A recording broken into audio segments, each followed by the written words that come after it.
Hi guys.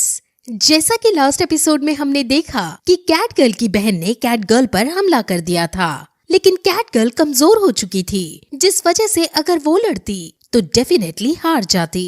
इसीलिए अब तांग शान ने तुरंत उसकी बहन को ब्लू सिल्वर प्लांट से नीचे खींच लिया और जीवू ने कंटिन्यूअस अटैक्स करके उसे खूब मारा और फाइनली अब इस बार श्रेक स्कूल की जीत हुई। अब वो फिर वापस रूम में जाने लगते हैं और शेन फैंग स्कूल का जियाओ फैंग तांग शांग को रास्ते में रोकता है और उसकी तारीफ करता है और तांग शांग भी जियाओ फैंग की तारीफ में 2 शब्द बोलता है और फिर अपने रूम में चला जाता है।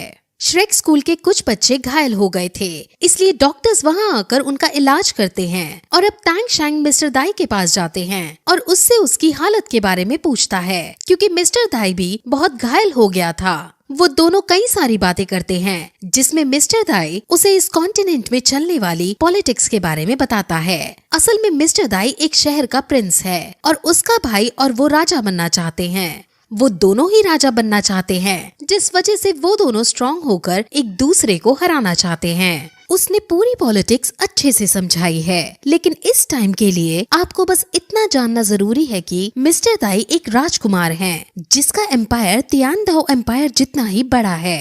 अब वो और भी बातें करते हैं, जिसमें मिस्टर दाई तांग शांग से कहता है कि मार्शल सोल तुम्हारी जान लेने के पीछे पड़ी है। तुम अभी निंग रोंग रोंग के फादर के अंडर हो, जिस वजह से तुम सुरक्षित हो, लेकिन टूर्नामेंट के बाद जब तुम कहीं और चले जाओगे तब मार्शल सोल हॉल तुम्हें मारने की कोशिश जरूर करेगी। टूर्नामेंट के बाद मैं अपने एम्पायर वापस चला जाऊंगा और मेरे साथ तुम और जीवू भी चलना, क्योंकि मेरे एम्पायर में तुम दोनों सुरक्षित रहोगे। जब मैं राजा बन जाऊंगा तो मैं तुम्हें ट्राइब का मिलिट्री चीफ बना दूंगा और वहाँ तुम जीवू के साथ शांति से रह सकोगे। तांग शांग उसको इस ऑफर के लिए धन्यवाद कहता है, लेकिन वो भी उसके इस ऑफर को एक्सेप्ट नहीं करता, क्योंकि उसे अपने मास्टर की परमिशन लेनी है। अब फिर सभी टीम्स को एक बार दिखाया जाता है, जो कि परेशान थे, क्योंकि अब उनका सामना मार्शल सोल हॉल से होने वाला है।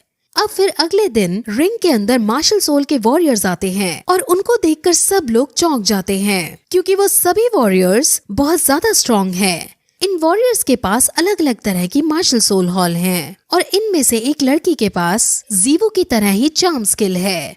उसकी चार्म स्किल जीवू से कई गुना ज्यादा शक्तिशाली है।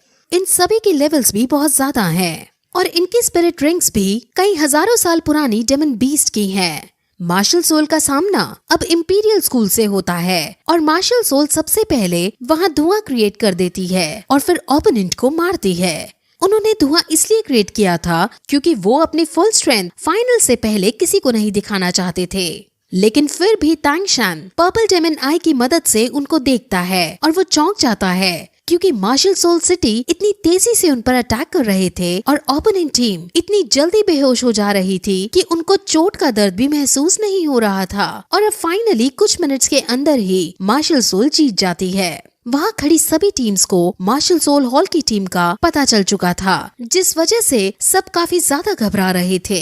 अब ग्रैंड मास्टर अर्लोंग और दीन से इस बारे में बात करता है, लेकिन वो लास्ट में ये कहता है कि वो श्रेक स्कूल को खतरे में नहीं डालेगा, इसलिए वो एक बैकअप जरूर तैयार रखेगा। ये बैकअप क्या है आपको बाद में पता चलेगा। अब फिर ऐसे ही कई सारे मैचेस होते हैं और कई सारे टीम्स कई सारे ओपोनेंट टीम्स के साथ लड़ाई करते हैं और फाइनली अब सिर्फ 3 टीम फाइनल में पहुंच पाती हैं। इन 3 टीम्स का नाम Marshal soul Hall, Shrek school और शैंग फेंग स्कूल है। अब रात को हम तांग शांग को देखते हैं, जो सो रहा था। उसको बुरे बुरे सपने आ रहे थे, जिसमें पहले तो वो अपनी माँ को देखता है, जिन्होंने तांग शांग को बचाने के लिए खुद को सैक्रिफाइस किया है, और फिर तुरंत वो जीवू को देखता है, जो उससे दूर जा रही है। इससे डरकर वो तुरंत उठ जाता है और बालकनी में सांस लेने को जाता है, लेकिन तभी वो वहाँ ग्रैंड मास्टर को देखता है, जो चांद को देखकर गहरी चिंता में डूबे हुए थे।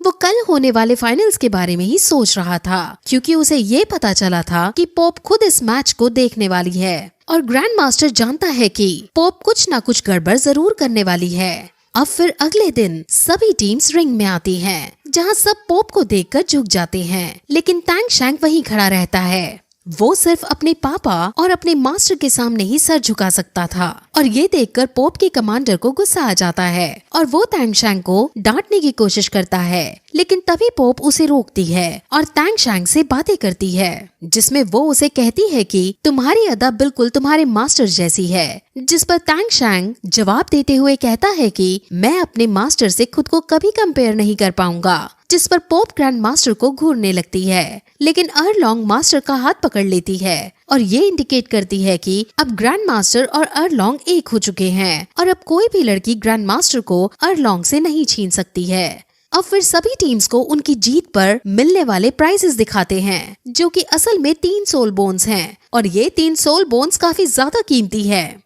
ये सोल बोन्स जीतने वाली टीम के लीडर्स को दी जाएंगी और ये इसीलिए अब सभी टीम्स एक दूसरे से लड़ने के लिए उत्सुक हो जाती हैं, क्योंकि सभी लोग इन सोल बोन्स को किसी भी कीमत पर पाना चाहते हैं। अब 3 टीम्स के बीच मैच होना था और एक टीम को बाकी दोनों टीम से बारी बारी से लड़ाई करनी है। अब रिंग के अंदर martial soul hall versus Shangfeng school चालू किया जाता है, लेकिन तभी शैंगफेंग स्कूल खुद गिव अप कर देता है और सेकंड राउंड के अंदर शैंगफेंग स्कूल का वॉरियर और श्रेक स्कूल का वॉरियर लड़ने आता है। ये अभी 1-to-1 बैटल हो रही थी और टीम बैटल होनी बाकी थी। अब ये मैच शुरू होने ही वाला होता है कि तभी ग्रैंड मास्टर मैच को रोकता है और कहता है कि हम इस मैच को गिव अप कर रहे हैं। ये देखकर सब शॉक हो जाते हैं, लेकिन इसके पीछे ग्रैंड मास्टर की एक चाल छुपी थी। 1-to-1 बैटल ये डिसाइड नहीं करने वाले थे कि विनर कौन होगा, इसलिए ग्रैंड मास्टर 1-to-1 बैटल में अपने स्कूल की सोल पार खर्च नहीं करवाना चाहता है। अब 1-to-1 मैचेस खत्म हो चुके थे और अब ग्रैंड फाइनल शुरू होने वाला है और इन मैचेस में श्रेक स्कूल को अच्छा प्रदर्शन देना होगा, क्योंकि उनका मकसद नंबर 1 पर आना है। अब फिर आज शाम को शैंगफेंग स्कूल और श्रेक स्कूल के बीच फाइट कंडक्ट होती है और शैंगफेंग स्कूल इस मैच में तांग शैंग को हराना चाहता था और वो इस टूर्नामेंट में फर्स्ट या सेकंड आना चाहता था। दोनों टीम एक दूसरे के सामने आती हैं और एक दूसरे पर हमला करती हैं। वो दोनों अपनी अपनी फॉर्मेशन क्रिएट करती हैं और श्रेक स्कूल अब 7-in-1 फ्यूजन स्कूल का यूज करके अपनी फॉर्मेशन बनाते हैं। ये मार्शल फ्यूजन स्किल नहीं है, बट ये भी बहुत खतरनाक फॉर्मेशन है। इस फॉर्मेशन का यूज इन्होंने पहले कभी नहीं किया है और निंग रोंग रोंग से जाते हुए ये फॉर्मेशन ऑस्कर तक पहुंच जाती है और ऑस्कर से ट्रैवल करते हुए ये बाकी टीम मेंबर्स तक जाती है और फिर फाइनली एनर्जी क्लस्टर तांग शैंग के पास आता है, जिसको वो अपनी हैमर सोल पावर के साथ मर्ज कर लेता है और फिर अटैक के लिए रेडी हो जाता है। ओपोनेंट टीम श्रेक स्कूल की इस फॉर्मेशन को देखकर चौंक जाती है, लेकिन तभी वो नोटिस करते हैं कि इस फॉर्मेशन की शुरुआत निंग रोंग से हो रही है और वो इनमें फाइटिंग में सबसे कमजोर है, जिस वजह से वो निंग रोंग और ऑस्कर को टारगेट बनाकर उन पर अटैक करते हैं। वो उन पर जिस टेक्निक का यूज करते हैं उस टेक्निक का नाम 37 सक्सेसिव अटैक है और अब उसके अटैक को देखकर तांग शैंग अपने हैमर से उस पर काउंटर अटैक करता है और फिर यही एपिसोड खत्म हो जाता है।